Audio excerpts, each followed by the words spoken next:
नमस्कार दोस्तों, मेरा नाम है कृष्णा द्विवेदी और आज मैं फिर हाजिर हूँ किसी ऐतिहासिक शख्सियत के बारे में बताने के लिए। दोस्तों, आज शायद ही ऐसा कोई होगा जो अकबर और बिरबल के किस्से के बारे में नहीं जानता हो। दोस्तों, आज मैं बिरबल की मृत्यु कैसी हुई और कैसे हुई इसके बारे में आपको बताने जाऊँगा, जिसकी जानकारी शायद ही किसी के पास हो या फिर होगी भी तो बहुत कम लोगों के पास होगी। अकबर बिरबल से बहुत प्रेम करते थे। उनकी घनिष्ठता किसी से छुपी नहीं है। उन्होंने बिरबल को वजीर, क्रमशः सूबे सलाहदार का ओहदा दिया और बात यही नहीं रुकी। उन्होंने यहाँ तक कि बिरबल को राजा बनाने का भी मौका प्रदान किया। फलस्वरूप उन्हें लोग राजा बिरबल के नाम से भी जानते थे। यह बात है सन 1570 की, जब कांगड़ा पर हिमाचल के राजा जयचंद्र का राज हुआ करता था। उसने दिल्ली और आगरा में हवेली भी बनाई थी। धारणाओं की माने तो मुग़ल और कांगड़ा वासियों की एक दूसरे से नहीं बनती थी, इसलिए इनके बीच मनमुटाव रहता था। कहते हैं इसलिए अकबर ने राजा जयचंद्र को बंदी बना लिया था। उधर कांगड़ा में जयचंद्र के पुत्र ने अपने आप को खुद का उत्तराधिकारी घोषित कर दिया और अकबर के खिलाफ विद्रोह शुरू कर दिया। तब अकबर ने पंजाब के सूबेदार हुसैन कुली खां को आदेश दिया कि वो कांगड़ा पे जाकर कब्जा करें और वहाँ का राज्यपाट राजा बिरबल को दे दिया जाए। अतः इसी के बाद से ही उन्हें लोग राजा बिरबल पुकारने लगे। लेकिन इसमें एक छोटी सी कहानी छुपी हुई है, जिसको मैं अभी आपको बताने जा रहा हूँ। इसके बाद हुसैन कुली खां ने जंग का सामान इकट्ठा कर सेना के साथ सीधा कांगड़ा पर धावा बोल दिया। 2 दिन के भीतर ही मुग़ल सैनिक कांगड़ा के किले को चारों तरफ से घेर लिए। मुग़ल सेना ने कांगड़ा के पर दबदबा बना लिया तथा उसे कब्जा करने ही वाले थे, तभी पंजाब में विद्रोह हो गया, जिसके कारण मजबूरन मुग़ल सेना को पंजाब जाना पड़ा।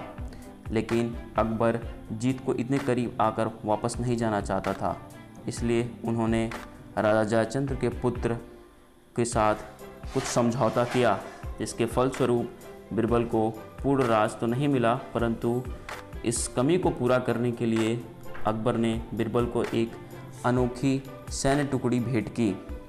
धारणाओं की माने तो इसके बाद से बिरबल राजा बिरबल के नाम से प्रसिद्ध हो गए। अफ़गानिस्तान में कुछ लोग अपनी ताकत से वहाँ के बाज़ारों को लूट रहे थे। लोग इस जबरन वसूली से परेशान थे और हालात सुधर नहीं रहे थे और आबादियाँ वीरान होती जा रही थी। अकबर ने अपने अहम सूबे सलाहदार जैन खान कोका को इसके लिए चुना। जैन खान युद्ध का सामान लेकर अफ़गानिस्तान के लिए निकल पड़ा। युद्ध का रास्ता घने पहाड़ों, जंगलों और दुर्गम रास्तों और नदियों से होकर जाता था। बहुत कम लोग इन पहाड़ियों के बारे में जानकारी थी। हालांकि सारी बाधाओं को पार करते हुए मुग़ल युद्ध के स्थान पर पहुंच गए, जहां पर यसुजई नाम के कबीलों से युद्ध होना था। ऐसा कहा जाता है कि अफ़गानी कबीले पहाड़ों पर चढ़ना उनके लिए दाएं हाथ का खेल था, क्योंकि वहाँ के वो मूल प्रवासी थे। उन्हें भली भांति मालूम था कि हम किस तरफ से हमला करेंगे तो हमें इतनी आसानी से जो है उनको चोट पहुँचाया जा सकेगा, और वहाँ की परिस्थिति से वो अनुकूल भी थे। मगर मुग़ल सेना इन सब बातों के से अनजान थी। मुग़ल सेना ने तब भी युद्ध आरंभ किया, परंतु अफ़गानी कबीले उनसे गुरिल्ला युद्ध की तरह लड़ रहे थे। इसका खामियाजा मुग़ल सेना को उठाना पड़ा और उन्हें काफ़ी माल और जान का नुकसान उठाना पड़ा। मुग़ल सेना पहाड़ चढ़कर थक गई थी और उनका राशन भी खत्म हो रहा था। अब ये लड़ाई उनकी सोच से ज़्यादा नुकसान कर रही थी। कहते हैं कि मुग़ल सेना लगभग ये जंग हार ही गई थी। तभी जैन खां, ये ऐसा धारणाओं की माने, इसका कोई प्रकृत सबूत नहीं है हमारे पास, पर ऐसा कहा जाता है कि जैन खां ने एक साजिश रखी और एक फरमान जारी करते हुए लिखा कि वो लगभग जंग जीत चुके हैं और उन्हें केवल एक छोटी सी टुकड़ी की और ज़रूरत है। अकबर को जब मालूम पड़ा तो वो सोच में पड़ गए कि किसको वो उनकी मदद के लिए भेजा जाए। तभी अबिल फजल ने कहा कि आप मेरे को जाने का आज्ञा दीजिए, पर अकबर ने उन्होंने मना कर दिया।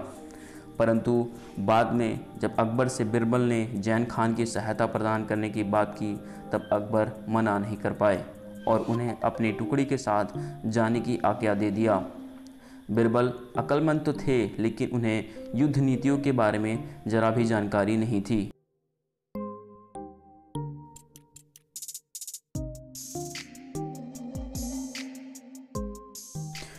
जब बिरबल की टुकड़ी अफ़गानिस्तान पहुंची तब मुग़ल सेना अफ़गानियों कबीलों पर बहुत भारी पड़ी। रात होने के कारण युद्ध को रोक दिया गया, वरना वो लोग उसी दिन जीत जाते और वो सब रुक करके अपने आशियाने पे आराम करने लगे। कहा जाता है कि जब बिरबल युद्ध कर रहे थे तब अकबर ने दरबारी हकीम अब्दुल फतह को एक टुकड़ी के साथ जाने का निर्देश दिया। जैसा को अकबर को पैगाम में लिखा हुआ था कि वो जंग लगभग जीत चुके हैं और उन्हें केवल एक छोटी सी सेना की टुकड़ी की ज़रूरत है, तो अकबर ने ऐसा सोचा कि वो अब्दुल फतह को भेज करके अपनी जीत को और पक्की कर लेंगे।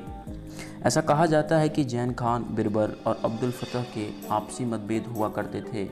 तीनों एक दूसरे के राय को मानने से इनकार करते थे। फलस्वरूप तीनों ने युद्ध में अपने अपने अलग रास्तों का चयन किया। बीते एक रात बिरबल अपने तंबू में आराम कर रहे थे और आगे की युद्ध की रणनीति की रूपरेखा तैयार कर रहे थे। तभी अफ़गानी कबीलों ने अचानक से उनके ऊपर आक्रमण कर दिया। अफ़गानी कबीले पहाड़ पर चढ़ने में माहिर होने के साथ ही साथ उस जगह से काफ़ी मुखातिफ थे। उन्हें वहाँ का हर एक कोना मालूम था, वहाँ की हर एक दरार मालूम थी जहाँ से वो सटीक निशाना कर सकते थे। उसके लिए उन्होंने पहाड़ों की चोटियों से गोला बरसाना शुरू कर दिया और मुग़ल सैनिकों को मारना शुरू कर दिया। पूरी सेना में भगदड़ सी मच गई। भारी भारी पत्थर उनके रुकाव पर बरसने लगे। बिरबल ने भी अपनी आत्मरक्षा के लिए बहुत प्रयास किया, वहाँ से बच निकलने के तमाम उपाय किए, लेकिन तब तक बहुत देर हो चुकी थी।